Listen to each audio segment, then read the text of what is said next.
They thought I was just a trophy wife, blind to the way he caressed his manager's hand beneath the table at our $5 million gala. My husband believed his betrayal was hidden in the shadows of the glass house, but he forgot one deadly detail. The diamond brooch pinned to my dress was actually a high-tech recording device, and it was already capturing the evidence that would burn his empire to the ground. My name is Beatrice B. Hawthorne, and as I stood on the velvet-draped balcony of the glass house in New York, I should have felt like the queen of the world. I was 32 years old, the creative director of Auratech, and tonight was the culmination of 3 long years of blood, sweat, and sleepless nights. Below me, the ballroom swirled with the glitter of the city's elite. A sea of champagne and designer silk gathered to witness the launch of the Omni Jewel. This product was my soul-made tangible, a fusion of high fashion and cutting-edge surveillance technology that I had built from the ground up. Alistair Thorne, my husband and the CEO of Auratech, materialized from the crowd like a shark gliding through reef water. He looked impeccable in his bespoke tuxedo, the very image of the powerful tech mogul I had helped him become. He climbed the stairs to join me, placing a hand on my waist that felt heavy and cold. "You look stunning, B," Alistair said, leaning in to kiss my cheek. His lips were dry, and even as they brushed my skin, I could feel his attention shifting. He was not looking at me. His gaze was darting over my shoulder, scanning the ballroom floor with a hunger that had nothing to do with business. Then I saw her, Veronica Vane, our chief operating officer and Alistair's self-proclaimed right hand, made her entrance. I felt my jaw tighten. I had sent out a memo detailing a dress code of refined elegance for all senior staff. Yet Veronica had arrived in a crimson gown with a slit so high it bordered on obscene. She moved with a predatory grace, cutting through the crowd and drawing eyes for all the wrong reasons. I decided to descend into the party, needing to verify that the demo units were ready. As I moved through the room, the atmosphere felt wrong. The employees who had been with me since the garage days looked at me with sorrowful, pitying eyes, quickly looking away when I met their gaze. In stark contrast, the clique of new hires that Veronica had brought in over the last 6 months were huddled together near the bar. As I passed, their whispering stopped abruptly, replaced by sharp, stifled giggles. "She has no idea," one of them muttered, thinking I was out of earshot. A sudden wave of nausea hit me. I reached up to touch the Omni prototype pinned to my chest to ground myself. This specific brooch was the only one of its kind, a master unit capable of 360-degree recording in high definition. Needing a moment to breathe, I stepped behind a massive, floor-to-ceiling pillar of white hydrangeas near the VIP section. From my concealed position, I had a direct line of sight to the private booth where Alistair and Veronica had just seated themselves. They thought they were hidden by the dim lighting and the exclusivity of the area, but the table before them was made of clear, polished glass. I froze, my breath trapped in my throat. Under the table, Alistair's hand was clamping down on Veronica's. It was not a friendly gesture. His thumb was stroking the back of her hand with a possessive, intimate rhythm that I knew intimately. It was the way he used to touch me. I wanted to scream. I wanted to march out there and overturn the table. But then Veronica leaned in close to his ear, her face twisted in a cruel smirk. "Just tonight." "Just one more night," she whispered, her voice carrying to me over the low thrum of the jazz band. "Tomorrow that idiot will be on the street." Alistair laughed, a cold, hollow sound that made my blood run ice cold. He raised his champagne glass. "Be patient, my love. $5 million for this party is a worthy farewell gift for her. Let her have her moment before we crush it." I stumbled back, my heart hammering against my ribs like a trapped bird. My hand flew to my chest, and my fingers brushed the cool metal of the brooch. A tiny, almost invisible LED on the underside was blinking green. Active recording. I had triggered it by accident when I adjusted the pin moments ago. I looked down at the device, realizing with a dawn of horror and clarity that I had just captured the death of my marriage, but as I watched them clink glasses, celebrating my destruction, I knew that a simple video of them holding hands would not be enough. They were planning to destroy my life, and I needed more than a scandal to survive. I needed a warhead. I walked into the main conference room at exactly 9 o'clock in the morning, my heels clicking against the marble floor with a rhythm that I hoped concealed the trembling in my legs. I had spent the entire night replaying the image of Alistair's hand on Veronica's, fueling my rage until it burned hot enough to incinerate his excuses. I was ready to scream, to throw the accusation in his face and demand the truth. But as the heavy glass doors slid open, the words died in my throat. I was not walking into a meeting. I was walking into an execution. Alistair sat at the head of the long mahogany table, but he refused to look at me. His eyes were fixed on a tablet screen, his jaw set in a line of bored indifference. Flanking him were the entire legal team and 3 members of the internal security unit, their arms crossed over their chests. Standing to Alistair's right, looking more like the CEO than he did, was Veronica. "Sit down, Beatrice," Veronica said, her voice smooth and dangerously calm. She did not wait for me to comply before she picked up a thick stack of documents. "We are skipping the pleasantries. As of 8:30 this morning, an internal investigation has flagged serious irregularities in your department." "Irregularities?" I asked, my voice shaking. "What are you talking about? I came here to talk to my husband about what happened last night." "Address the board, not your husband," Veronica snapped. She slid a folder across the table toward me. "You are formally accused of corporate espionage and gross misconduct. We have evidence that you have been leaking proprietary schematics of the Omni Jewel project to our direct competitor, the Vortex Group." I opened the folder, my hands shaking so hard I nearly dropped the papers. It was a masterpiece of fabrication. There were logs of emails sent from my home IP address at 3 in the morning, time-stamped on nights when I had been asleep next to Alistair. There were bank statements showing transfers of $50,000 into an offshore account under my maiden name, an account I had never opened.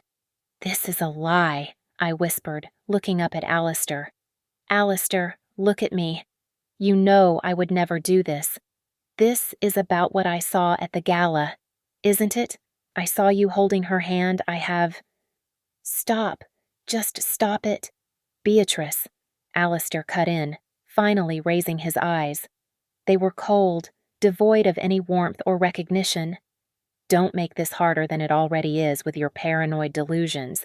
You are obviously having a mental breakdown due to the pressure of the launch.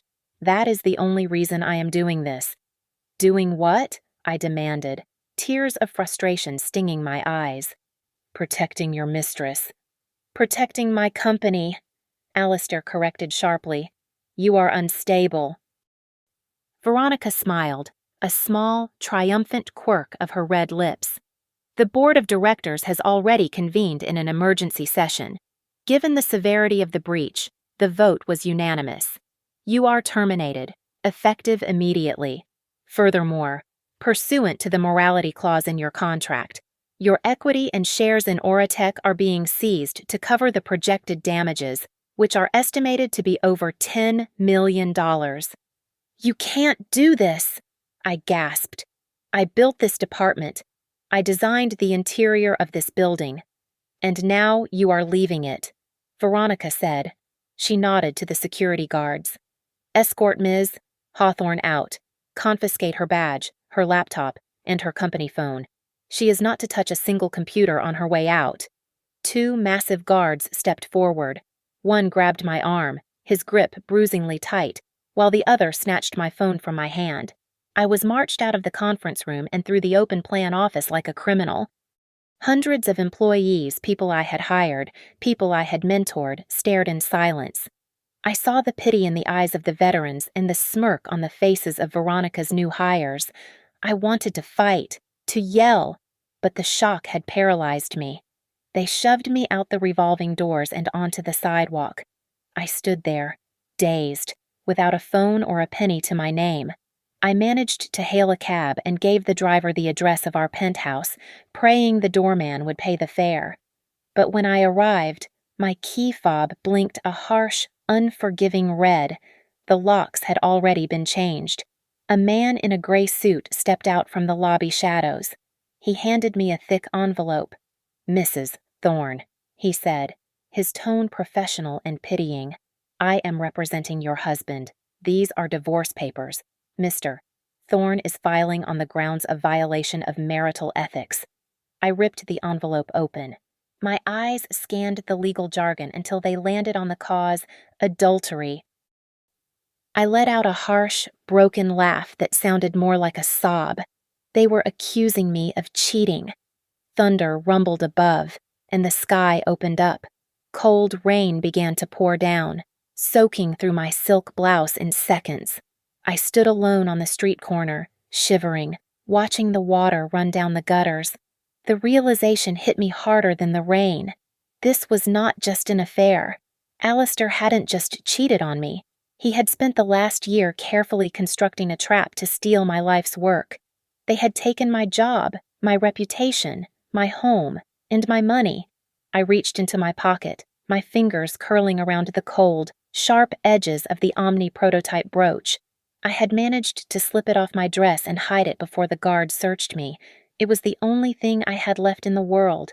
"You think you have won, Alistair," I whispered to the rain, clutching the brooch until it cut into my palm. "But you forgot to check my pockets." The penthouse was gone, replaced by a fourth-floor walk-up in Queens that smelled of boiled cabbage and stale cigarettes. I paid the landlord with the cash I had in my purse, a wad of bills that felt pathetically thin against my palm. My bank cards were useless plastic rectangles, frozen by the legal department pending the fraud investigation. For 7 days, I did not leave that room. I lay on the lumpy mattress, staring at the brown water stains on the ceiling while the world outside tore me apart. Veronica was thorough. She fed the tabloids a steady diet of lies. I saw my face on the cover of a trashy magazine at the bodega downstairs when I went to buy instant noodles. The headline screamed "Greedy Traitor" in bold yellow letters, and the sidebar called me the mad wife who had lost her mind with jealousy. I tried to fight back the only way I knew how. I dusted off my resume and reached out to contacts I had known for 10 years. But the doors were not just closed, they were bolted shut. Veronica had effectively blacklisted me. Every interview ended before it began, with polite excuses or cold hang-ups. "I am sorry, Beatrice," one former colleague told me over the phone before hanging up. "We just cannot take the risk." By the end of the week, I was hungry. Not the metaphorical hunger for success I used to preach about, but actual, gnawing physical hunger. I looked at the Omni prototype brooch sitting on the scarred wooden table. It was the only thing of value I had left. I walked into a pawn shop down the street. The air was thick with dust and the smell of despair. "What is this junk?" the pawnbroker grunted, turning the brooch into his greasy hands. "Costume jewelry." "It is a prototype," I said, my voice raspy from disuse. "It has platinum circuitry and a diamond core. It is worth more than this whole shop." He scoffed, reaching for his loupe to inspect it. "I will give you $50 for the stone. The rest is scrap metal. $50. My life's work for $50. I watched him raise the loupe to his eye, and suddenly, a memory flashed through my mind like a lightning strike. The deep retrieval protocol. I had designed this brooch to capture ambient noise in high-stress environments for stress-testing AI. It recorded frequencies the human ear ignored. "No," I said, snatching the brooch back from his hand. "Hey, make up your mind, lady," he yelled as I turned for the door. I ran back to the apartment and dug out an ancient laptop I kept for emergencies. My hands were shaking as I plugged the brooch into the port. The screen flickered, loading the proprietary software I had coded myself. The video file from the gala appeared. I watched the hand-holding scene again, the pain fresh as an open wound. But this time I isolated the audio track. I initiated the low-frequency filter. The background jazz and chatter faded away, replaced by a digital hiss. And then, voices cut through the static. Clear. Undeniable. Vortex has agreed to acquire the Omnitech for $200 million the moment we kick Beatrice out. Alistair's voice said, it was calm, calculating. We will announce the project as a total failure to tank the stock price, then sell it to Vortex under the table as a distressed asset merger. I covered my mouth, nausea rolling in my stomach. He was not just stealing the company, he was orchestrating a market crash to line his pockets. Then Veronica's voice purred through the speakers. And I have already planted the malware in the demo unit for today. When Beatrice activates it next week, the whole system will crash. It will look like gross incompetence. That will be the final nail in the coffin for her reputation. Perfect, Alistair replied. I sat back, the blood draining from my face. A chill that had nothing to do with the drafty window settled deep in my bones. They did not just want me fired. They had rigged the demo to fail catastrophically. If I had stayed, I would have been the one pressing the button that destroyed the system. They were setting me up to face criminal negligence charges for sabotage that they committed. You wanted me dead, I whispered to the empty room. But you just gave me the gun. I knew I could not fight Alistair's legal team alone. They were a hydra of corporate law, a beast that would swallow any standard attorney I could afford with my dwindling cash. I did not need a lawyer who played by the rules. I needed a wolf who had been kicked out of the pack. I found Gideon Cross in a dim, sticky-floored dive bar in Hell's Kitchen, wiping down the counter with a rag that looked greasier than the floor. 5 years ago, Gideon was the sharpest legal mind in New York, a prodigy who dared to build a corruption case against the Thorne family. Alistair and his father had destroyed him, stripping him of his license and his reputation with a series of fabricated bribery charges. He looked up as I approached, his eyes shadowed by exhaustion and cynicism. We are closed, lady, Gideon grunted, not recognizing me at first in my thrift store coat. I am not here for a drink. Gideon, I said, placing my hands on the bar.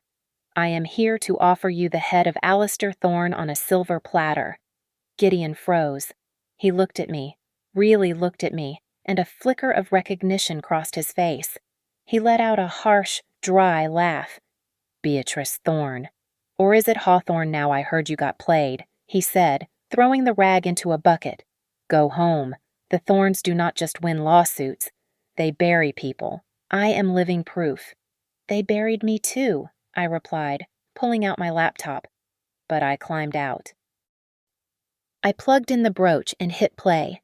I watched Gideon's face as Alistair's voice filled the empty bar, detailing the illegal sale to Vortex and the deliberate sabotage of the Omni Jewel. The apathy vanished from Gideon's eyes, replaced by a cold, sharp hunger. It was the look of a predator smelling blood. He listened to it twice. Then he poured 2 shots of cheap whiskey and slid one toward me. This recording is a nuclear weapon, Gideon said, his voice low and intense. But in a court of law, it is inadmissible right now. If you release this today, their lawyers will scream deep fake. AI voice generation is too good these days. They will say a jealous ex-wife fabricated it to tank the stock. So it is useless, I asked, my heart sinking. No. Gideon shook his head, a dangerous smile touching his lips. It is the ace of spades, but we only get to play it once, and it has to be at the moment of impact. To make it stick, we need corroborating evidence. We need paper trails. Who handled the code for the malware? Marcus, I realized instantly. Marcus Reed. Veronica fired him 3 months ago because he refused to use cheaper, unstable processors in the Omni line. We found Marcus in a basement apartment that hummed with the sound of server cooling fans. He was a paranoid genius, and when I told him what Veronica had done to his code, his indignation was explosive. She put malware in the kernel, Marcus practically shouted, pacing around his room. That is blasphemy. That is my art. She is defiling. We need the shadow contract, Marcus, Gideon directed. The agreement between Alistair and Vortex. It will be on Veronica's private cloud. Can you get it? Give me a 6-pack of energy drinks in 12 hours. Marcus cracked his knuckles. I will have her digital diary by breakfast. With the team assembled, Gideon outlined the next phase. We needed to buy time and make them believe I was completely neutralized. You need to play dead, Gideon told me. Make them think you are broken. Feed their ego. It was the hardest thing I had ever done. I sat down and wrote an email to Alistair. I begged, I pleaded, I apologized for my paranoia at the party and asked for a small settlement just to survive. I painted a picture of a woman defeated, living in squalor, desperate for crumbs. They took the bait immediately. Less than 3 hours later, a courier arrived at my queen's apartment with a document. It was a non-disclosure agreement, stipulating that in exchange for a humanitarian severance of $50,000, I would never speak of the company or the marriage again. Attached was a note from Veronica. Buy yourself some dignity. Sweetie. I read the insults and felt a calm, icy rage settle over me. Sign it, Gideon said, watching from the corner of the room. I pulled a special pen from my pocket. It was a trick I had learned from a magician friend years ago, ink that looked perfectly permanent but would vanish without a trace after exposure to oxygen for 48 hours. With pleasure, I whispered. I signed my name with a flourish, sealing their false sense of security. By the time they realized the contract was blank, it would be too late. The trap was set, and the hunters were about to become the prey. The announcement of the future tech summit hit the news cycle like a meticulously timed bomb. Auratech was framing it as a gala to unveil a surprise partnership, but I knew the truth. This was the moment Alistair intended to sell the company piece by piece to Vortex. He was liquidating the empire I built to fund his escape with Veronica. I could not walk through the front door of Auratech to stop them. Not yet. I needed to get close to the beast without being bitten, so I created a ghost. Using the last reserves of my offshore savings, I fabricated a digital identity for a venture capital firm based in Dubai. I drafted an email to Veronica, posing as a representative for a shadowy investor interested in acquiring preferred shares before the merger went public. Greed is a fatal flaw, and Veronica's appetite was voracious. She replied within 30 minutes, agreeing to a private meeting at Le Bernardin, one of the most exclusive restaurants in the city. I hired Elena, a struggling actress I had met years ago, to play the part of the investor. I coached her on the jargon, the attitude, and the specific questions to ask. My role was to be the invisible observer. I arrived at the restaurant first, wearing a brunette wig, thick-rimmed glasses, and a scarf that obscured my jawline. I sat 2 tables away, nursing a glass of sparkling water, while a tiny earpiece fed me the audio from the Omni prototype brooch, which I had pinned inside Elena's designer handbag. Veronica arrived 10 minutes late, dripping in diamonds that I suspected were charged to the company account. Elena played her part perfectly, feigning interest in the company's internal stability. You have nothing to worry about. Veronica's voice came through my earpiece, crisp and arrogant. The management restructuring is complete. I personally removed the primary obstacle last week. And the intellectual property, Elena asked, swirling her wine. Is it secure? Completely. Veronica bragged, leaning in closer. In fact, I have implemented a failsafe. There is a dormant code in the server, a little something I cooked up. Once we sign with Vortex, that code activates and wipes the previous architect's digital signature from every patent. It will be like she never existed. My grip on my water glass tightened until my knuckles turned white. She was not just stealing the credit, she was erasing my legacy from history. Focus, B. Marcus's voice cut into my ear, broadcasting from his basement bunker. I need her to check her phone. The restaurant Wi-Fi is open, but I need her device to handshake with the network. As if on cue, Elena asked about the current stock valuation. Veronica pulled out her phone to check the live ticker. Got her, Marcus whispered, the sound of furious typing echoing in the background. Injecting the keylogger now? Access granted. I am mirroring her device. Now. While Marcus was mining Veronica's digital life, my phone vibrated in my pocket. It was a message from Gideon. I glanced down at the screen to see a photo of a bank statement. They are not just selling out. Gideon's text read, Alistair emptied the employee pension fund this morning. $5 million transferred to an offshore shell company. He is using the retirement money of 2,000 employees to bribe the regulators to approve the illegal merger. I felt a cold fury settle in my chest. Alistair was willing to destroy the lives of the people who worked for him, people with families and mortgages, just to secure his golden parachute. Suddenly, a notification popped up on my laptop screen, which was tethered to Marcus's feed of Veronica's phone. It was a text message from Alistair. Is the meeting going well? I am worried about Beatrice. If she talks to the SEC before Friday, we are finished. I watched Veronica read the message at the table. She rolled her eyes and typed a reply, her long nails clicking against the screen. Relax, darling. She is broken. She is living in a rat hole in Queens signing NDAs for pocket change. How could she possibly touch us? She is a nobody. I read her words and felt a smile touch my lips, not a smile of joy, but the sharp, terrifying smile of a hunter who has just cornered the wolf. You are right, Veronica, I whispered to myself, watching her signal for the check. I am nobody. And that is exactly why you will never see me coming. I had the motive. I had the means via the malware she just admitted to using. And now, thanks to Gideon, I had the proof of massive financial fraud. The stage was set for the final act, and I was ready to bring the curtain down on their heads. With only 3 days remaining until the Future Tech Summit, I decided it was time to let the rats know the ship was sinking. I used a burner phone to drop an anonymous tip to the biggest tech blog in the city, planting a rumor that a mystery third party held the original, unalterable source code for the Omni Jewel. The story went viral within hours, casting a shadow of doubt over Auratech's looming acquisition. The reaction was immediate and chaotic. Through the bug Marcus had planted on Veronica's phone, we listened to the mayhem unfold in the executive suite. Alistair was frantic, screaming at the head of IT to purge and scrub every server in the building. Find it. Alistair bellowed through the audio feed, his voice cracking with panic. If there is a ghost in the machine, I want it exorcised before the investors arrive. He was chasing shadows. Marcus had hidden my original source code in a biometric partition deep within the mainframe. It was invisible to standard scans and could only be unlocked by one specific key, the sound of my voice speaking a passphrase I had recorded years ago.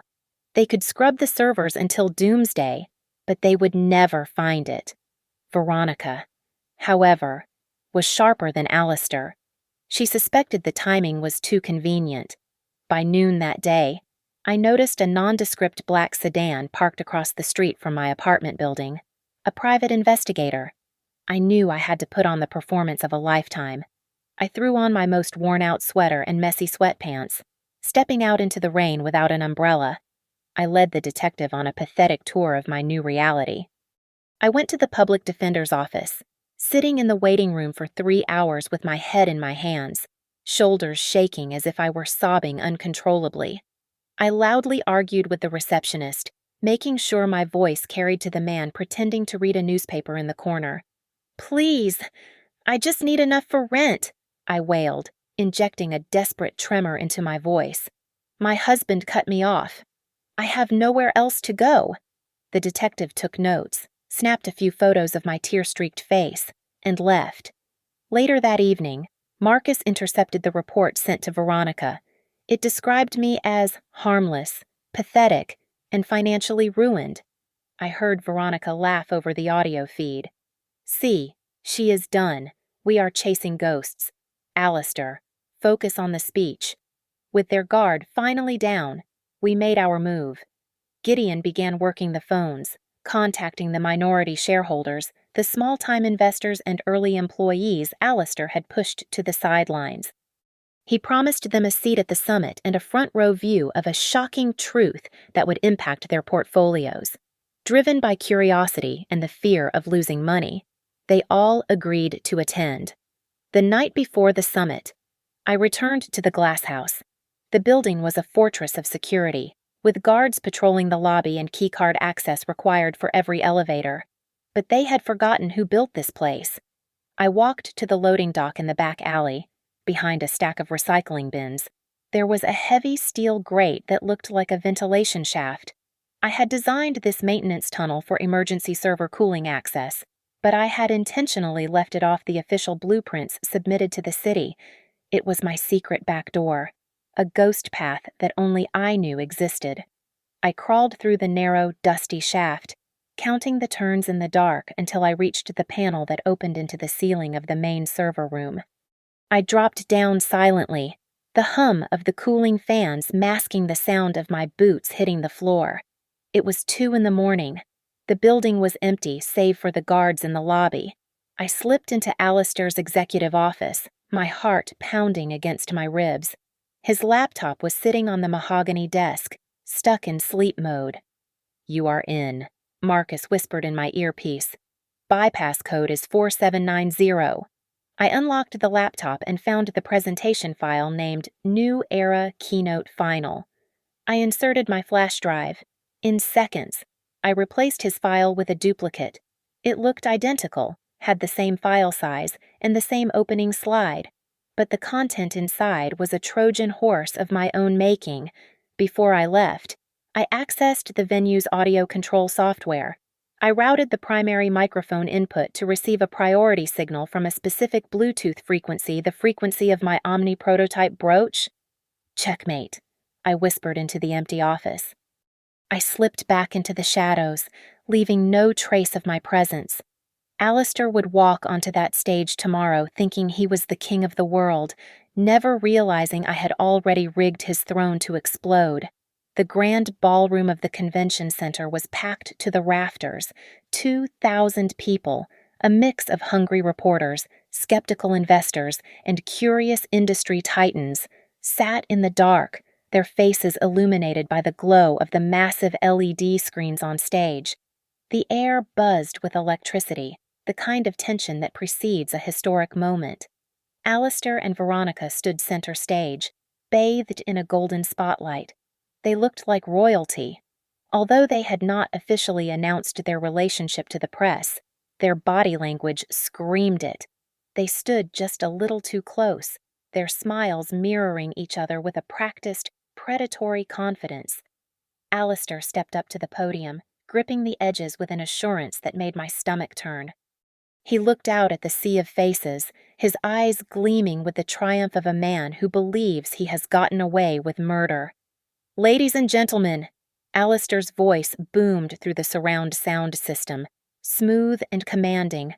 "For too long, Auratech has been held back by small thinking and hesitation, but today marks the dawn of a new era. Under my sole leadership, we have streamlined our vision. We have cut the dead weight. We are ready to dominate the market with the Omni Jewel." The crowd applauded politely. Alistair basked in it before gesturing grandly to his right. And none of this would be possible without the tireless dedication of our new Chief Operating Officer, Veronica Vane. Veronica stepped forward, feigning a look of humble surprise that was impressive in its falsity. She took the microphone, her voice dripping with faux sincerity. "Thank you, Alistair," she said, placing a hand on her chest. "It has been a challenging year. We had to make difficult decisions to save this company from the crisis caused by previous management failures. It broke my heart to see how close we were to ruin due to incompetence. But we have rebuilt the foundation, stronger than ever." I stood behind the heavy double doors at the back of the hall, listening to her rewrite history. She was painting me as the villain of my own story. My hands balled into fists, not out of anger, but out of readiness. I adjusted the lapels of my suit.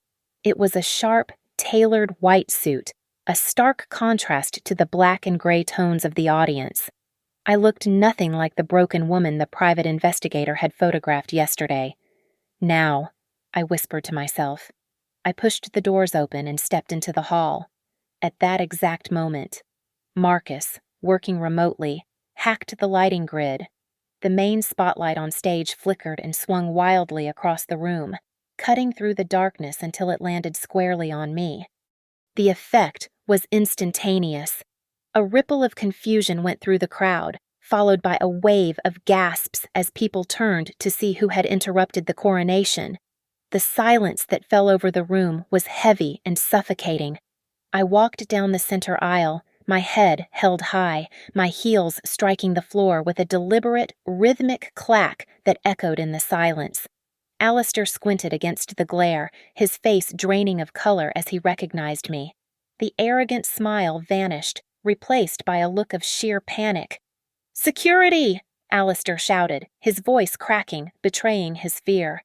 "Security, remove this woman immediately. She is a trespasser and a harasser." 2 guards started to move toward me from the side, but I did not stop walking. I simply tapped the brooch pinned to my white lapel. "Wait, Alistair!" My voice boomed through the speakers, louder and clearer than his own. The audio system override was perfect. "You do not want to kick me out yet. You have not shown everyone the most impressive feature of the Omni Jewel." The audience murmured in shock. They looked back and forth between me and the stage, sensing the sudden shift in power. Veronica lunged for the podium, her mask of composure shattering. She grabbed the microphone stand and screamed toward the sound booth. "Cut her mic! What are you doing? Cut the audio! Get her out of here now!" But the technicians were frantically typing on their consoles, helpless against the lockout Marcus had initiated. The audio belonged to me now. I reached the foot of the stage and stopped. I looked up at them, the 2 people who had taken everything from me, and I smiled. It was the smile of the executioner. I slowly unpinned the brooch from my jacket and held it up high, letting the diamond surface catch the light. "You told them this was just jewelry, Alistair," I said, my voice echoing through the terrified silence of the hall. "But you lied." "Ladies and gentlemen, this is not just an accessory. This is a black box of truth, and it is time to open it." I pointed a finger at the massive LED screen that spanned the entire width of the stage behind Alistair. The triumphant Auratech logo flickered once, twice, and then vanished into a swirl of digital static. A heartbeat later, the static cleared to reveal a video feed so crisp and vibrant that it felt like a window into the past. It was the gala. The camera angle was low, hidden, peering through the leaves of a floral arrangement, but the focus was razor sharp. On the 20-foot screen, Alistair's hand was magnified to the size of a car, his fingers interlaced with Veronica's under the glass table. The intimacy was undeniable. The way his thumb stroked her skin was projected for 2,000 people to see. A collective gasp sucked the air out of the room. It sounded like a sudden, violent gust of wind. What is this?" Alistair stammered, turning around to face his own betrayal. "Turn it off, technical support. Kill the feed." "They cannot hear you, Alistair," I said into my microphone, my voice calm amidst the rising chaos. "But we can certainly hear you." The video cut to a new clip. The ballroom noise was filtered out, leaving only the sharp, conspiratorial whisper of Veronica Vane. Her face filled the screen, her lips moving in perfect sync with the audio that boomed through the auditorium speakers. "And I have already planted the malware in the demo unit for today," her recorded voice hissed, sounding monstrously loud. "When Beatrice activates it next week, the whole system will crash." Beneath her face, bright red subtitles scrolled across the bottom of the screen, displaying transcripts of text messages she had sent to Alistair, time-stamped and verified. The text read, "Make sure she takes the fall. We need her gone before the merger." The audience was no longer gasping, they were roaring. Indignation and shock rippled through the rows of investors. But I was not finished. I tapped a key on my phone, triggering the final blow. The screen went black, and Alistair's voice rang out in the darkness. stripped of all its charm and polish. Vortex has agreed to acquire the Omnitech for $200 million the moment we kick Beatrice out. We will announce the project as a total failure to tank the stock price, then sell it to Vortex under the table. I have Senator Mitchell on the payroll to smooth over the regulatory hurdles. The lights slammed back on. Alistair stood on the stage, his face a mask of primal terror. He looked at the crowd, then at me, and his eyes bulged with a murderous rage. "You!" Alistair snarled, veins bulging in his neck. "Give me that!" He leaped off the stage, abandoning all dignity, and charged down the aisle toward me like a wounded animal. He reached out, his fingers hooked into claws, intending to rip the brooch from my jacket. But he never reached me. A figure stepped out from the row of stunned onlookers, moving with the speed and precision of a linebacker. Gideon Cross slammed his shoulder into Alistair's chest, stopping the CEO dead in his tracks. Alistair stumbled back, gasping for air. "Step back, Alistair!" Gideon warned, his voice low and dangerous. He straightened his tie and turned to the cameras that were now live-streaming the brawl to the world. "I am Gideon Cross, legal counsel representing the minority shareholders of Auratech, and I suggest you do not assault my client." On stage, Veronica was a statue of humiliation. She stood alone in the spotlight, her perfect makeup unable to hide the trembling of her lips. She looked out at the sea of faces, the people she had tried to impress, the industry she had tried to conquer, and saw only disgust. She took a step back, her heel catching on a cable, and she nearly collapsed. "Look at the screen one last time," I commanded. New documents flooded the display. Bank transfers showing the embezzlement of the pension fund, the fake consulting contracts used to funnel money to the senator, and finally, the original patent filing for the Omni Jewel, bearing my digital signature and a timestamp that predated Veronica's employment by 2 years. "It is all there," I said, my voice ringing with finality. "The theft, the fraud, the lies." In the front row, a man in a sharp gray suit stood up abruptly. It was the lead negotiator for the Vortex Group. He did not look at Alistair. He did not look at Veronica. He simply buttoned his jacket, signaled to his team of 4 lawyers, and turned his back on the stage. "The deal is off," he announced loud enough for the nearby microphones to catch. "Vortex withdraws its offer effective immediately. We will not be associated with criminal activity." Alistair watched him go, his mouth hanging open. The color drained from his face until he looked like a corpse. He fell to his knees on the plush carpet of the aisle, surrounded by the flashing lights of smartphone cameras. The empire he had tried to sell for $200 million had just turned to dust in his hands. The chaos in the ballroom reached a fever pitch when the double doors on the east side of the hall burst open. Men and women in navy blue windbreakers emblazoned with FBI and Economic Crimes Division swarmed into the room, their movements sharp and coordinated. Gideon had been busier than I realized. He had transmitted our entire dossier of evidence to the federal authorities exactly 1 hour ago, timing the raid to coincide perfectly with the public exposure of the fraud. Alistair saw the agents closing in, and the color drained from his face until he looked like a wax figure melting under the stage lights. He scrambled backward, knocking over the podium in his haste. When he realized there was nowhere to run, he turned on the only person left standing near him. "It was her!" Alistair screamed, pointing a trembling finger at Veronica. It was Veronica. She seduced me. She is the mastermind behind the fraud I was. I was manipulated by her. The crowd gasped. The man who had just minutes ago presented himself as a visionary leader was now throwing his lover to the wolves in a desperate bid to save his own skin. He was betraying her on a live stream watched by millions. Veronica's shock shattered instantly, replaced by the fury of a cornered viper.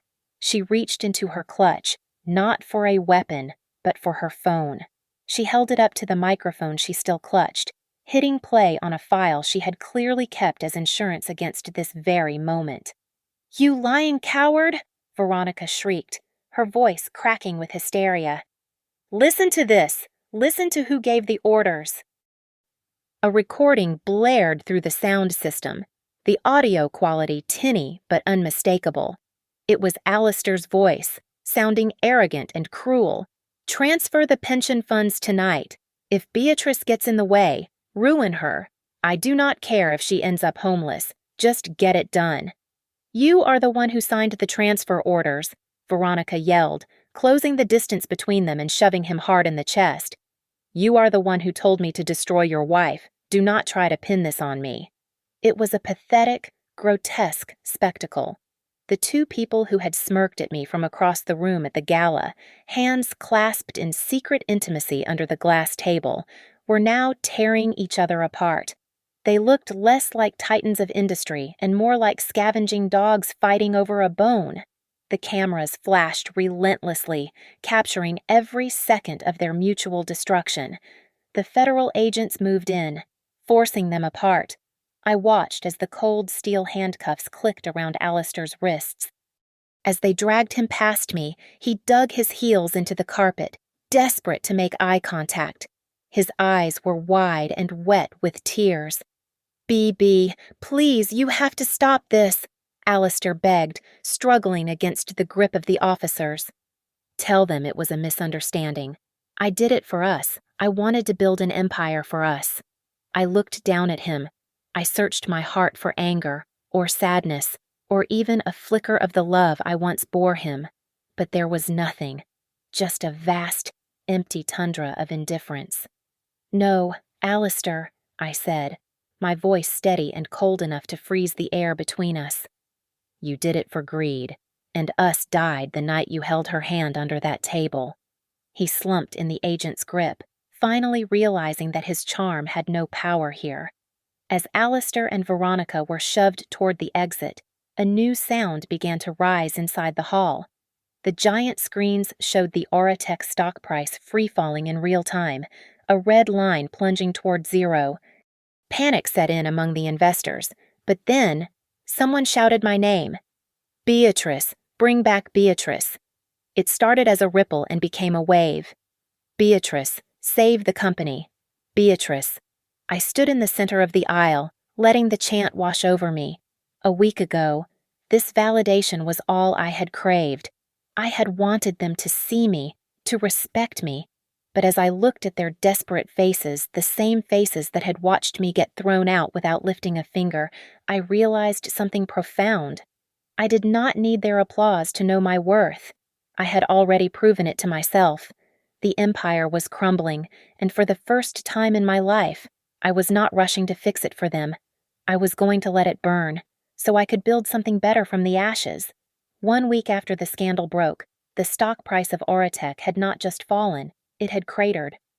The once mighty giant was trading for pennies, and the board of directors, the same group of old men who had unanimously voted to fire me without a second thought, were now blowing up my phone.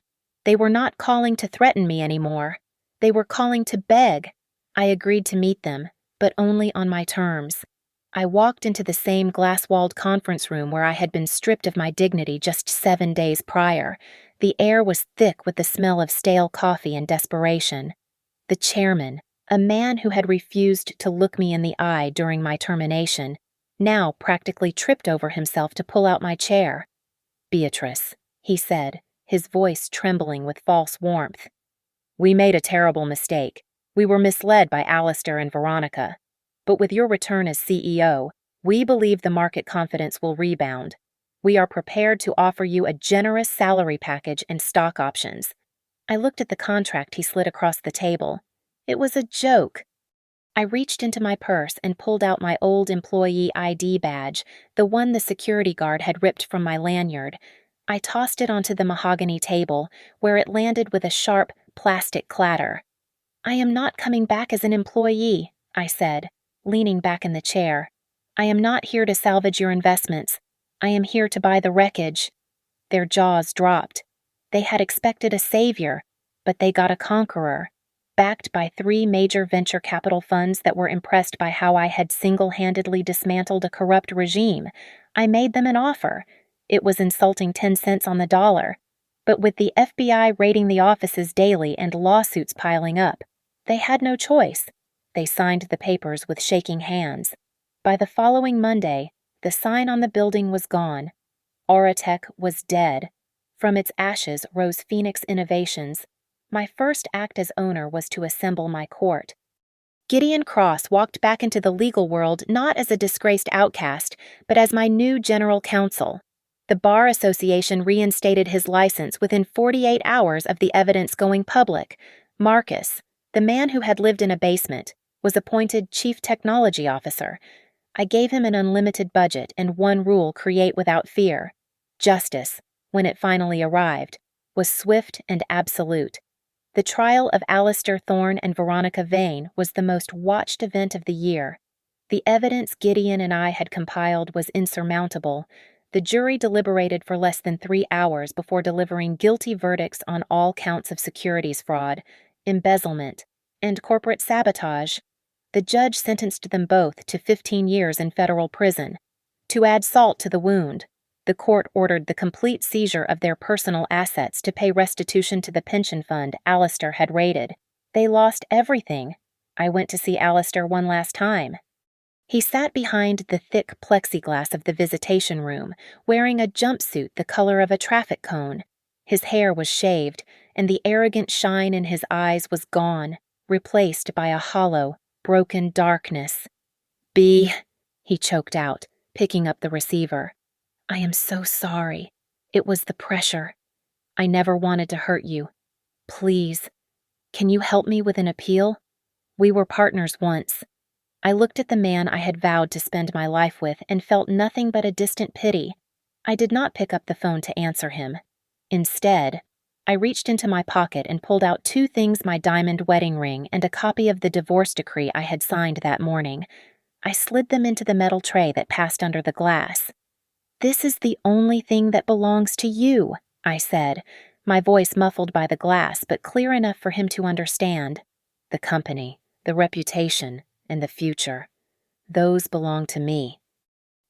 I stood up and walked away, ignoring his hand slapping against the glass as he screamed my name. I stepped out of the prison gates and took a deep breath. The air tasted sweet. The afternoon sun hit the Omni prototype brooch still pinned to my lapel, scattering prisms of light across the pavement. My phone buzzed with a notification from Marcus. The screen read, "Boss, the first run of the Phoenix line just launched. We sold out globally in 4 minutes." I smiled, a genuine smile that reached my eyes. I had not just taken revenge. I had purified my life. I was no longer the wife standing in the shadows, waiting for approval. I was the architect of my own destiny, a queen who had forged her crown in the fire of betrayal. I walked toward my car, leaving the past locked behind the gates, ready to rule the world I had built.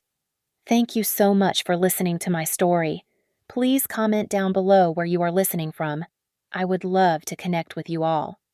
Don't forget to subscribe to the Lily Revenge Stories channel, like this video, and smash that hype button so this story can be heard by even more people.